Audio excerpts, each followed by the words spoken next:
nation, where unknown forces strike the edge of ecology. Roads to austerity. Austerity. Austerity. Austerity. Government's road building programme at Hastings this winter. Derail Osborne's new road building programme with the second battle of Hastings. Pledge your support or pledge to come and take peaceful direct action against the bulldozers to stop Osborne's new roads. 30 billion of public money nationally on 190 road schemes. Invest that money in sustainable transport and reversing the cuts and public services.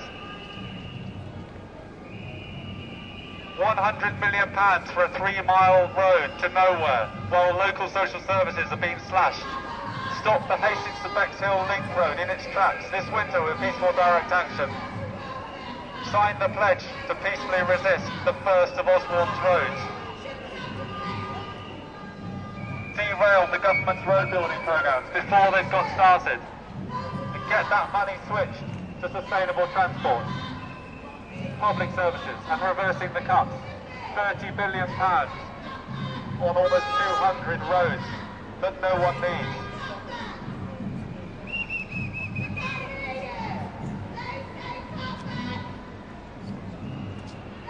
It's the 20th of October 2012 and we're at the March Against Cuts or March Against Austerity or whatever it's called up in London. Just stopped off by the second battle of Hastings. We've got a sort of stall almost, kind of taking over a little road island here with Sign the 1066 pledge. The placard. It says join the second battle of Peacefully Hastings. resist the first of Osborne's roads. The Tory government's programme to spend the 30 billion of our money building new roads instead of investing in sustainable transport, public service jobs and reversing the cuts. Derail the Tory government's road building programme in its tracks this winter with the second battle of Hastings. That looks like the Hastings to Bexhill link road, a road to nowhere, literally 100 million for 3 miles through or very near several sites of special scientific interest. Placard looks like the Bay Tapestry there with animals and various people holding banners. The motorway, George Osborne driving it with an arrow in his eye. Support equal resistance to the first of the Tory government's road building programme at Hastings this winter. It's a big globe thing, white globe coming up behind us like a balloon. We're sort of standing on the central reservation here. So if I have to move in a sec, we'll get knocked over. There's a red placard put up under a traffic light that says, join the second battle of Hastings, stop Osborne's new roads, cut roads, stop public services. Another banner says, cut Osborne's roads, stop public services, with scissors and a road, not surprisingly. Good stuff, they're getting pledges to post the road.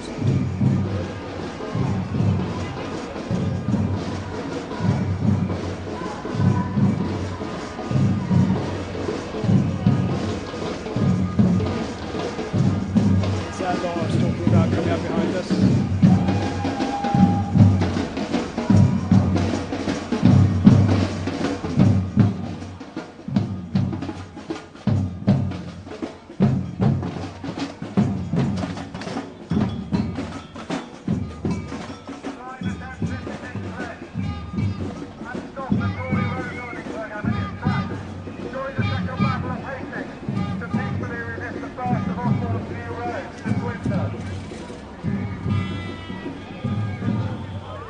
Wants to spend 30 billion of our money on 190 new road schemes. And we're going to stop him in his tracks with peaceful direct action once again, as in the 90s. Help us stop the Tory road building programme. Divert that money to reverse the cuts, sustainable transport, public service jobs. Not almost 200 roads to nowhere. Commentating on events, and that obviously demonstrates that there's that's good. That's gone away. Yeah. Yeah, it's just a balloon going away. It's a long panorama. Yeah. Our colleague's just taken a photograph with me in it, my hair all over the place. We've got a helicopter overhead. We're in Hyde Park, just to the end of that march, which went through some nice but fairly quiet London streets. They don't put them through Oxford Street like they used to. And compared to the big anti-war march in February 2003, it's quite small, to be honest. The field here is, I don't know, it's quite a good crowd ahead of us, but not as packed as I might have thought. There's a speaker having a go over there on the megaphone, you might hear. And they've got these big white balloons bobbing around that look quite odd in the distance. They make it look a bit like a nuclear power station, one of the old big golf ball things, against the rather grey office or apartment blocks in the background. So yeah, I think it's been quite good. We had a few V for Vendetta masks as usual. We had the anonymous group. And you got any thoughts, Martin, on what you've seen today? Yes, I think it's pretty impressive seeing the turnout. It always is for protests. I mean, I've not been to as many as you over the years, but whenever I go, I'm always amazed by the amount of people that make the effort to turn up. But I was saying earlier, I mean, my sort of issue with protests is sometimes you just get the sense that it was all for nothing, really, because you'll get a big turnout. We're now at the point where we're going to hear the speakers giving their presentations to the group that's forming up in Hyde Park, but they all just go home at the end of the day and it's all kind of back to normal, which is unavoidable. But I must say, one of the things about the riots in London last year, although obviously a lot of it was just anarchy and criminal violence, they made a stand and they weren't scared of making a firm stand, even if it meant breaking the law. And I mean, I'm not condoning it, but I think there's just two different sort of sides to that, and I mean, we're seeing the sort of tame kind of legal way of approaching protest here, which is the right way of doing things, but you have to sometimes see that it's ineffectual when you see the amount of media attention and that was generated by what happened last year in London. It makes you wonder what kind of reaction the media would have if a group of people here, i.e. unionists, socialists, actually started really getting firm about something, like, say for example, a mass camp down in Hyde Park, refusing to budge from Hyde Park. Everyone just brings tents and says we're going to be here for 6 weeks or whatever. Just make a big scene. Don't just all go home at the end of the day. And that's always my problem with these sort of protests. Yeah, it's a lot of fun in blowing the fiddle sailors and that we've heard coming along and shaking the funny little plastic hands to make a clapping noise, and blowing the whistles, and it's all good, but it's a bit like a carnival really, which is great, but it can be a little bit like you do that, you've let off your steam a bit, and you go home, and it is a good turnout. Like you said, I was comparing it to the biggest march ever when I was saying what I said earlier, but it's a pretty good turnout. But from here I wouldn't go, oh my god, that's a threat to the society, No, that's the thing, and it's for the people that are here, it feels like a big day out. They've obviously arranged it. Their respective groups from different parts of the country have come down. They're all flying different banners, different unions, people from all over the country. But it makes you wonder if they're really struggling now, and if your jobs are on the line and they're struggling to make ends meet, you kind of think to yourself, surely they're prepared to do more than just a Saturday afternoon and listen to a bunch of speakers and make a bit of a racket. Well, there is talk of having a one-day general strike, so some of them are lobbying for that. Yeah. But it's not a part of this event as such. Probably, possibly not endorsed by it. I don't know. But I've seen a few banners. Direct action as such. It's a demonstration is what it says. It's a demonstration of an opinion, really. It's no more than that. It's not even really I don't know what protest, but direct action is different. We actually do something. It's different from just an organised event with permission and very marshalled and everything. It is just a day out to show an opinion, really, which is good. But these things can get ignored. That's the trouble. Then they moan and say, "Well, you don't listen to us. Why should we vote when you don't listen to this sort of event?"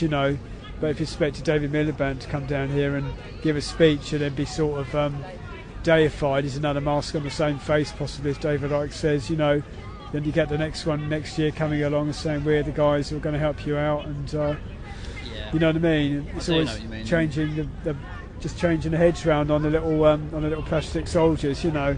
Yeah, it's that old saying, isn't it? Yeah. It doesn't matter who you vote for, the government will get in. Yeah. And I just wonder if people here get that. I think a lot of them probably still believe in politics and believe that they can make a difference by bringing in a certain politician, voting for a certain MP. Yeah. But I think we're at that point now, certainly if you study Ike, Alex Jones, Alan Watt, etc., that's not the answer. No. And it's just a shame that more and more people aren't waking up to that harsh reality, which is that we need to do more than just will in Labour. Or, I mean, I don't know if these guys are pro-Labour or not. Well, I think it's more or less a Labour-orientated event. A lot of Green Party around, Socialist Worker, they always come to these sort of events. Yeah. So I think it's a Labour bias. But there's a lot of Socialist Worker banners, I must say. Certainly things for sale, papers as usual. Which, the Green Party come out with the old... that's Union behind us. The Green Party have come out with the old carbon stuff. Yawn, we've heard it all before. And yeah, it's good. It's good to see Anonymous make an effort to turn up. Absolutely. And they're, I mean, I've had a bit of a history with Anonymous. I mean, it's don't say this. Not history, but I'm aware of their roots, shall we say, and I've sort of seen the sort of way that they've evolved over the years from a kind of small group on the internet doing hacktivism style activities. Sort of stemming from a various anonymous. That's where they got the name from. The fact that they used to go on forums that were anonymous in nature, so you couldn't register a username. And they've kind of stuck with that term. But you always see them around now at sort of events. They've kind of moved out from the internet into the real world, and it's good to see. But sometimes I do wonder what their real agenda is, and if I think Alan Watts talks about it a little bit. They kind of maybe compromised to a certain extent. But who knows? I mean, I think a lot of the time they're just looking for a day out and to cause a bit of a scene. We went about an hour ago. We were walking on the road here, and there was a bit of a minor incident. It looked like something might kick off. A girl ran off a side road, which the march wasn't meant to split away from, and then some police moved after her, and then some anonymous moved after them, and there was a bit of confusion, but nothing really happened. They all kind of ran off again, and the police just stood across the road, and that was it. But so that was as far as it got in terms of being a kicking off event today. But you never know. We're not that we're saying we want that to happen. We don't know. But it's interesting to watch anyway. That's right. Beside that, I think we're going to have a wander now. Have a look at the part of the event that's on these big luminous TVs that you get at all these events now. Oh, good to see you, Lois.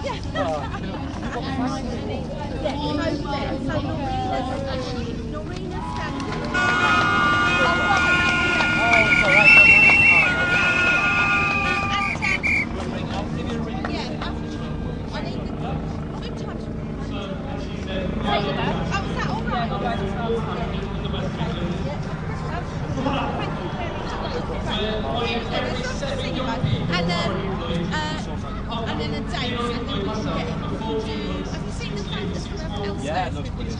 We've had a fantastic, we have had all the enforcement we've had, all the money to go in to see my friends, or have a life. I don't even feel like me anymore. I've been very active in seeking employment and applied for countless different jobs in all different areas. Definitely. Right, cheers, See you. I volunteer every week in a local charity shop, and as the lady says, I'm an active member of Wolverhampton City Youth Council. It feels like a kick in the teeth when you don't get responsible job applications you send off. What's the word? Demoralising when you find out that 200 people are applying for 2 jobs in the company. Signing on for job seekers allowance is a depressing experience. No one would choose a life on JSA. I would like to see how the ministers would cope if they were forced to live on £56.25 a week.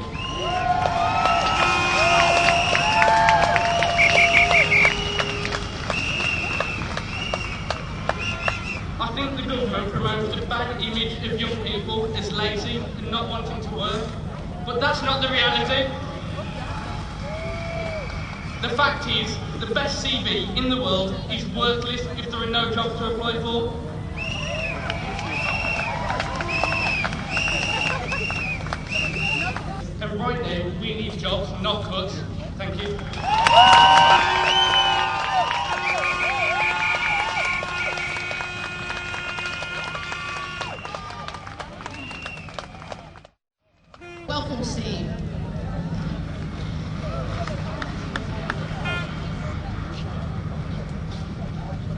Hi, Steve Murphy from UCAT.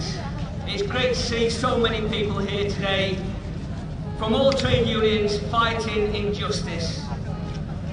But I have to tell you, I'm angry and disgusted at what the Conservatives and their Lib Dem stooges are doing to workers and their families.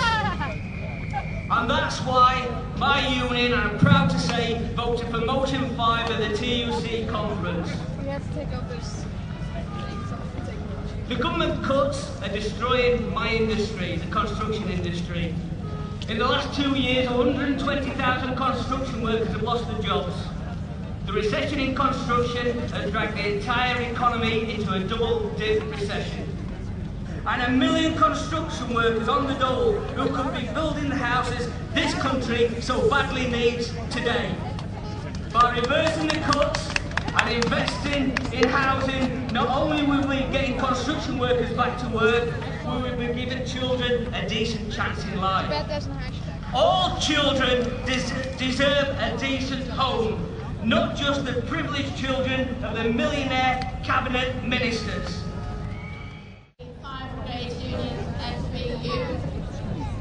Matt's members keep all of us safe every day of every week of every year. I invite you to speak, Matt.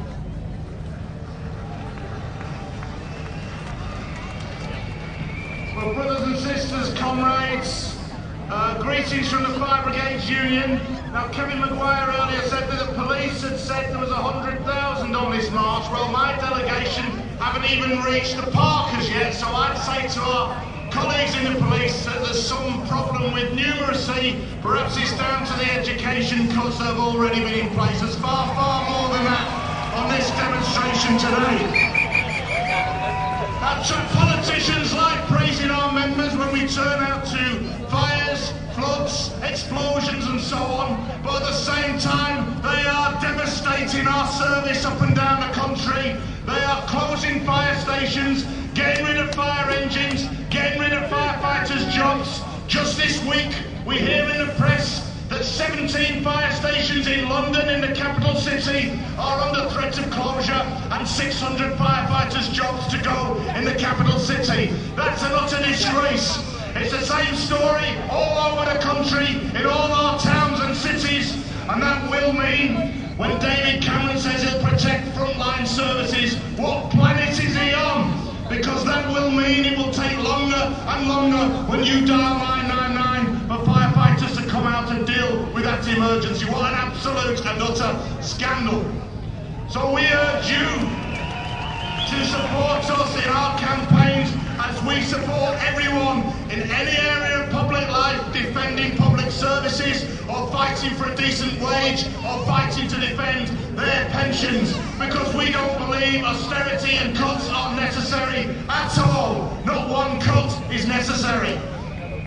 We paid, you paid, your families and your colleagues paid to bail out the banks. You paid once, and now you're being asked to pay again through seeing your wages fall, your pensions ripped up, and your jobs and futures destroyed. Well, instead of bailing out the banks, I say we should take them over and run them as a democratic public service. We've got a government of the rich, by the rich and for the rich, and we need people fighting for our people as strong as they do for theirs. We will need to fight of our lives over the next period, and that will mean industrial action. It will mean greater and greater coordination and generalised action. And that won't just come from the top, that will only come if that's discussed and debated in every single workplace across the UK. We will need not just trade unions involved, we want our other people, young people, unemployed people, pensioners and students. We need community action. And yes, I believe we need direct action. If they're going to close our hospitals, if they're going to close our youth centres or our schools, then I think it's perfectly reasonable that people step in and say, you're not closing them, we're occupying them to defend them. After all, isn't that a big society in action, us standing up for ourselves and defending our communities? These people will tell us that listened to them in the past, you never would have won the right to vote. You never would have won the right to be in a trade union. We never would have won our health service or our education service. So don't listen to them when they say there's no alternative. We've only ever made progress when we've stood up ourselves and said we set in our own alternative and then we fought for it. That's the challenge today and going forward. Thank you very much.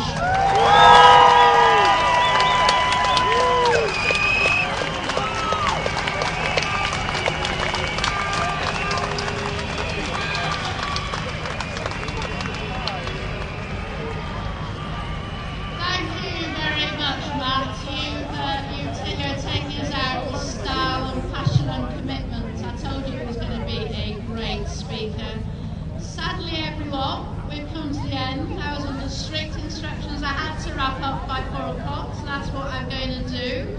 We're going to be leaving you with a film about the Olympics, the Danny Boyle film, to see you out. A few things first, and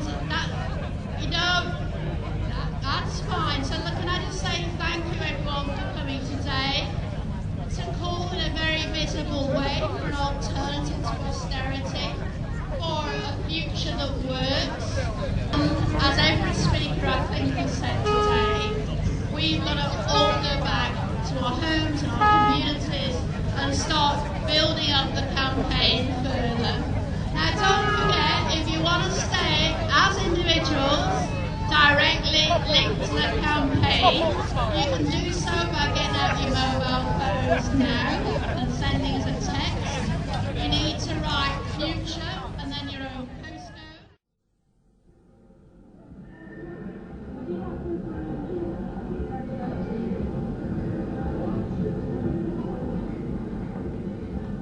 The information where unknown forces strike the edge of ecology.